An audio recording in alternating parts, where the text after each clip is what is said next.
Welcome to Built by Insights, the show about building custom homes and the stories of how they're made. Today's guest is Enrico Bonilauri from Emu Passive. This is the first of 3 episodes with Enrico. Hey, Enrico, nice to have you on the show. Thank you for having me. This is awesome. So, you are the founder of Emu, and Emu Passive is a certification that homes can receive through the rigorous International Passive House Design Standards. Correct? Correct. So correct me.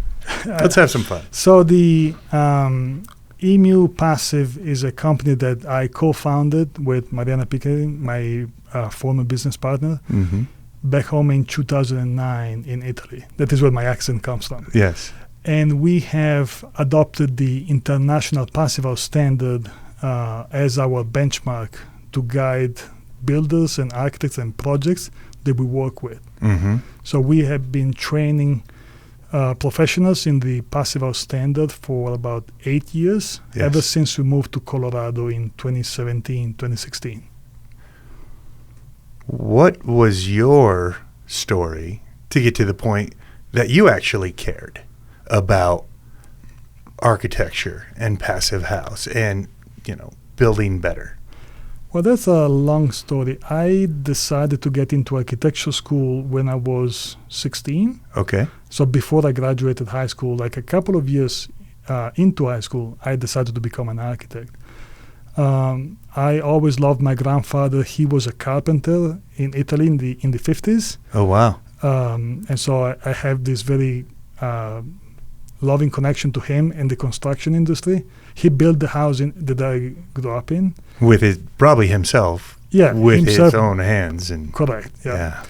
And on the other hand, I have my dad that is retired now. He used to be a CPA and an investment advisor, so a lot of math, a lot of strategic thinking on one side, and then the practical construction side on the other side. I kind of landed in the middle with architecture.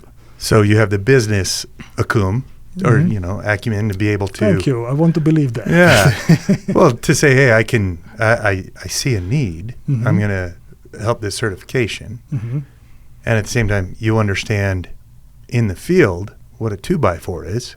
Well, the joke back home where we don't use much 2x4s or whatever, we use bricks, and we make jokes of many architects that don't know what a brick shapes is like. Right.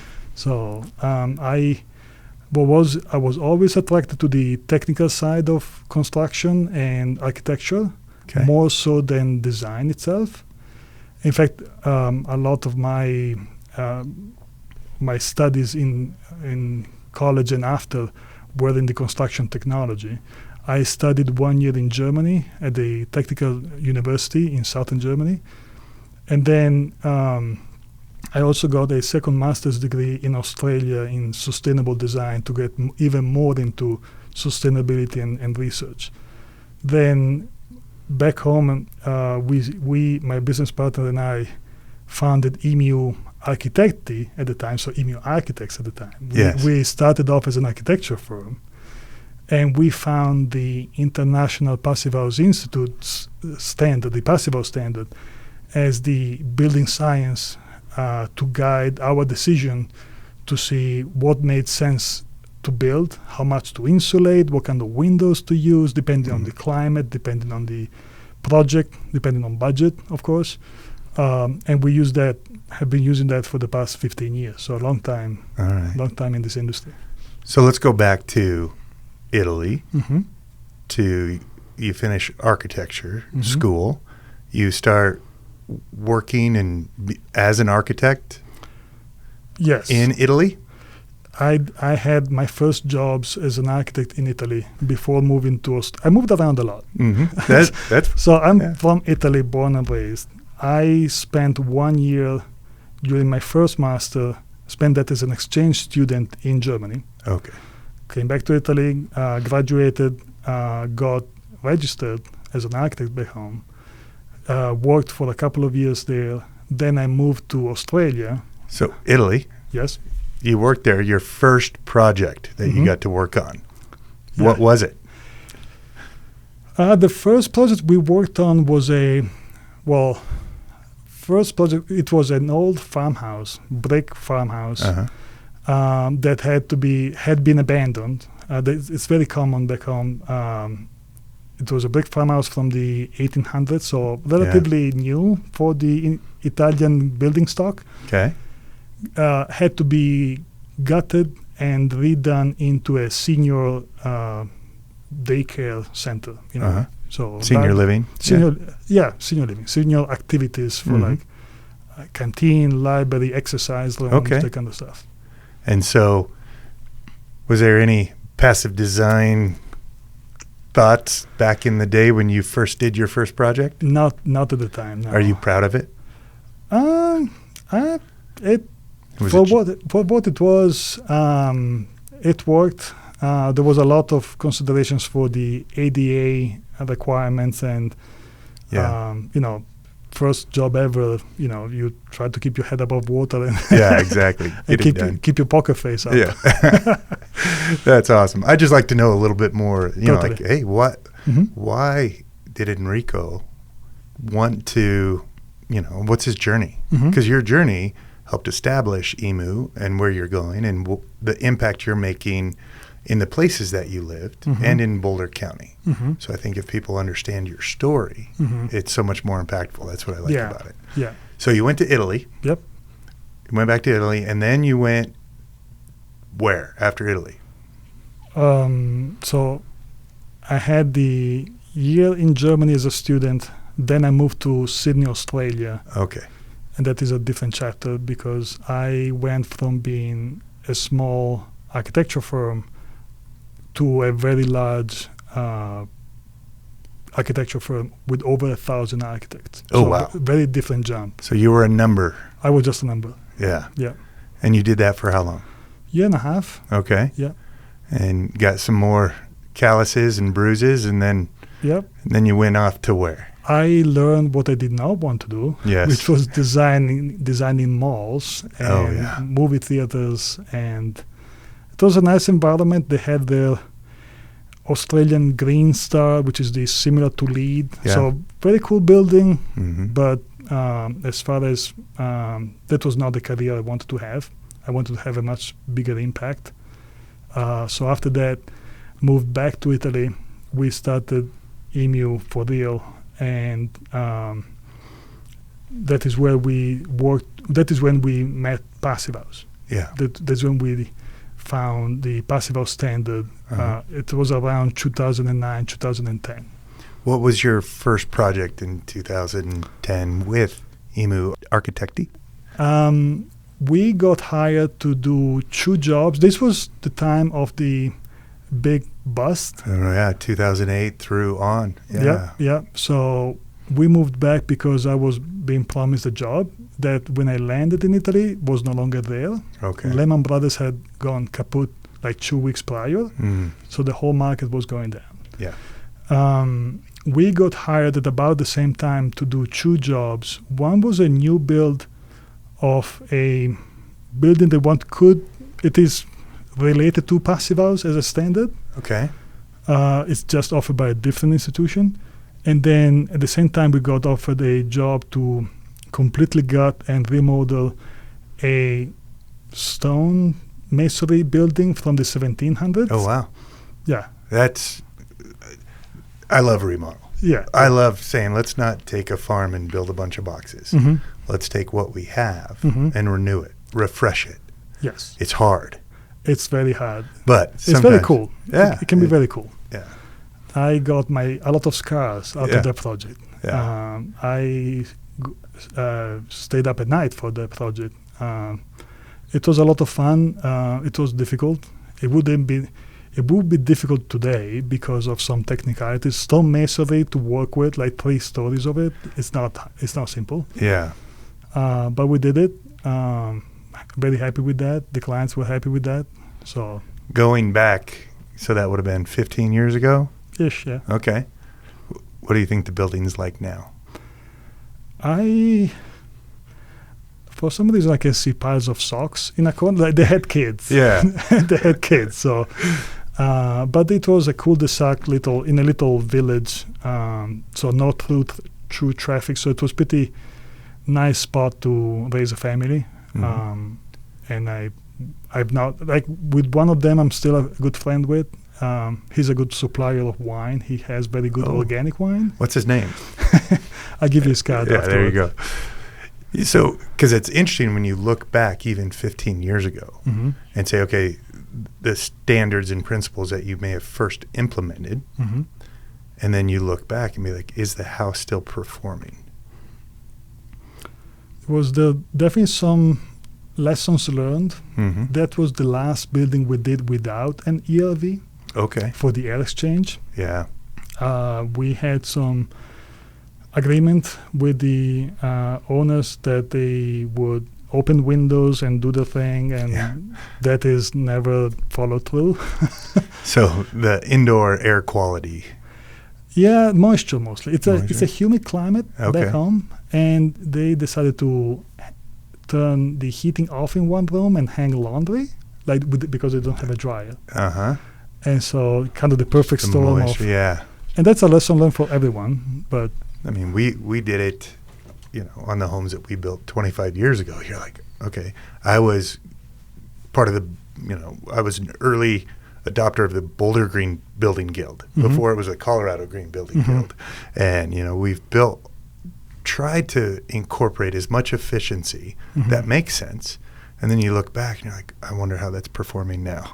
yeah, And you're like, okay, this HVAC system in this luxury home was awesome at the time, Mhm. but it didn't meet. Like today, it wouldn't be a good idea. well, for example, they had on the main level they had radiant floors, which is cool. Yeah.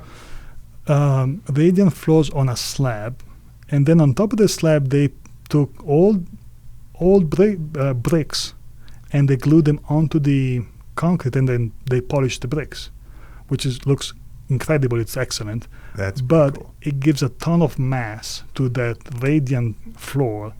And so that is something that we now teach in any project that we use radiant. Like, it's gonna take a year to try out your set point, because if you want your room to be at 70, that is not on a radiant floor with that much mass. Yeah. You don't set your set point at 70. You may set it at 65. Lesson learned. They love it. Yeah. The first time the great room overheated, went to 80 degrees. Oh no. Open windows. Yeah. Like the house is on fire. House was not on fire, No, it but just takes time. yeah. At the radiant mass, you bet. Yeah. But it overall, it's a great project. I'm very happy with that. That's fun. Yeah. So that was your Emu architecture firm. Yep. And then, so you went from there and you were in Sydney. Mm-hmm. Okay. And you did a bunch of projects in Sydney. Mm-hmm. And that's where you kind of launched the consulting firm? Well, the consulting firm was a evolution from the architecture firm. Okay. At the same time, we started consulting with window manufacturers, for example, to improve the windows. Mhm. Windows are very important for thermal comfort, and Passive House gives you the tool to determine that, depending on your climate and what kind of windows you're using, if you're using UPVC or wood windows or anything. So that was kind of an evolution of that. And then we started full-on consulting and training when we moved to Denver in 2016. Okay. Yeah. So in 2016, are you still in architecture at that point or all consulting? Ever since we moved to the US, we stopped the architecture practice. Okay. I'm designing my own house, and it's taken 5 years because I have never time to work on my own house. Yeah. But Yeah. No, I still have a bunch of work at my house to do, right? We're in the Right. business. Yep. So really the shift in Denver when you guys came here, why Denver? So my former business partner, she's from Texas. Okay. So we wanted to move back to the US, and we looked at where Passive House was popular or what could do, because that is where we wanted to grow in that space. Where there's market for it, right? Yeah. So New England, there was a lot of market, but also a lot of competition, similar to the Pacific Northwest, Whereas Colorado has a great climate for it, not as much competition. As well as one of our goals was to start training builders, which at the time nobody was doing. Mm-hmm. And so we chose Denver because of the airport. It's pretty central, so it's pretty easy to get to Denver and for people to come in and be trained.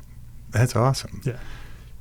So tell me just one of your favorite projects that you've been able to consult on in the last, 10 years, 9 years.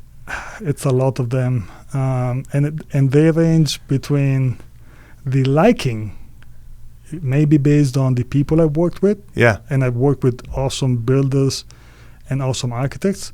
Can also be based on the challenge of some climate conditions.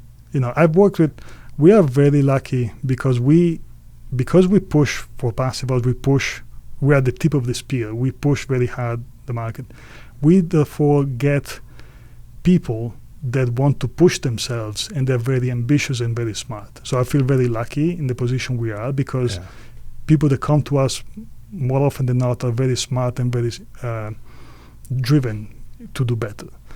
And I can think of projects in Salida or Fort Collins or Denver we have projects in the Bay Area in California where we have an awesome team to work with.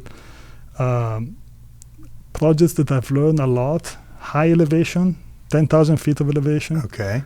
As well as Orlando, Florida, super humid and hot, or Austin, Texas. So each of them for different reasons. Yeah, because you're trying to design the house with the outside climate zone parameters and Very humidity different. levels. Yeah. And absolutely. You're trying to get to the same comfort and air quality, but everything around it changes. And so the physics is the same, but the challenges that you have at 10,000 feet of elevation in the mountains of Colorado are very different than in the swamps of Florida or on the coast in California. So that I find it very attractive and intriguing. So that's what makes it fun to you. It is the challenge of it. Correct. Yeah. Why is it good to build passive in Colorado, like climate-wise? Climate-wise, it's very sunny and it is dry. And being dry makes it easier compared to cold, humid that may be the Wisconsin, and hot and humid that may be Texas or Florida. So Colorado's problems are we have beautiful mountains and people want to see them. Mm-hmm. And in designing buildings for people, that is what we do, there's kind of the compromise of, hey, your beautiful views are facing west instead of south. And so you kind of have to find the sweet spot there. But it's a very easy climate to work with in a way. The elevation is kind of difficult sometimes for the windows. Okay. Oh yeah. Explain that. Why would that be a difficult thing? The way mankind, I go philosophical sometimes. There you go. The way we have learned to design computers and cameras and all kind of sophisticated stuff, glass, we are not doing a great job as a mankind because we take sheets of glass, which is a relative of concrete, it's not very smart material. We seal it with goop, that is polyurethane or silicone, but we seal around them with goop. And then we expect that to stay stable with whichever elevation we go up and down. And that space in between your glass panes is subject to the pressure that you seal it at.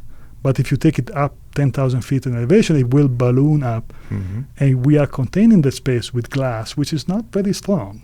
So mankind could do better in manufacturing, figuring that out. So it's kind of primitive in what we're doing. Yeah, there's still so many primitive areas in construction. Yes. And in the custom home world that we operate in all the time, I see these cool ideas and primitive methods. There's got to be a better way.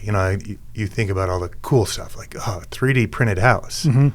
That's cool. They are ugly.